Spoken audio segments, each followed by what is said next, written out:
here for some Real Talk with Coffee. I want to talk today about hobbies. I'm laughing because at the time of recording this, I just met with some friends. We went out for beers. It was really a fantastic night.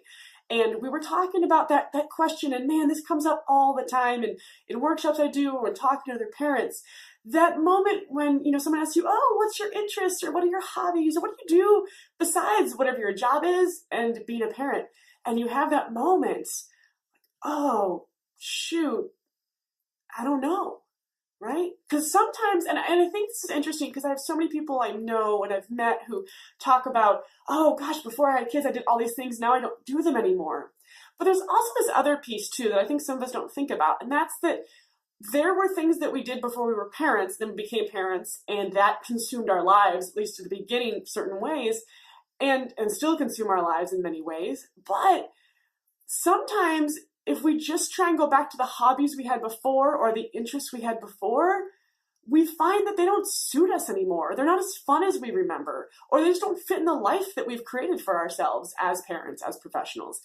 And then we beat ourselves up over it. And if there's anything I'm about in Real Talk with Coffee, it's like, can we all please just stop beating ourselves up over things that are pretty normal and also sort of just part of the life process, at least from my perspective?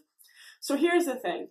I want to encourage you. I think about this a lot, and I'm kind of going through this myself. I'm always, trying new projects and doing new things, and most of them don't turn into like very deep hobbies or very complicated hobbies. But I really like learning new things. I like reading books and just stuff like that.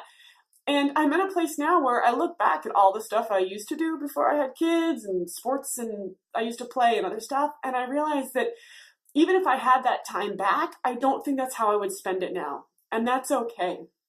So I want to encourage you to think back to whatever hobbies or interests maybe you had before kids that maybe you've been nostalgic about, or maybe you're feeling guilty for not engaging in. And I want you to look back at those. I want you to take them in to let them go. To say, you know what? That served me so well in that phase of my life.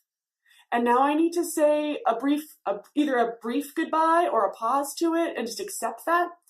But then I want you to look forwards, right? So we start by looking back. Real talk. Look forward and say, what am I interested in learning about now? What kind of thing would be just fun for me to do? Do I want to work with my hands? Do I want to learn new things? Do I want to interact with other adults? Do I just want some alone time for the love of everything?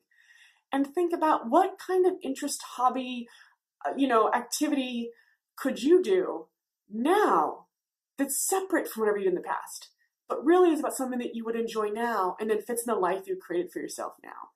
So that's what I'm thinking about today. Real Talk with Coffee. I think there's so much benefit to cultivating our hobbies and our interests as parents. And even if we have to we have to squeeze them in, right? But it's never enough time. It's never the time we'd like. But sometimes we just take the time we have.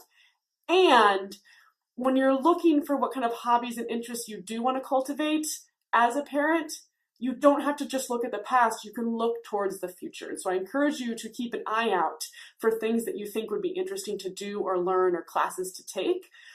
Doesn't mean you have to do them, but at least put on your radar to look forward instead of always looking back. All right, Real Talk with Coffee. Take care.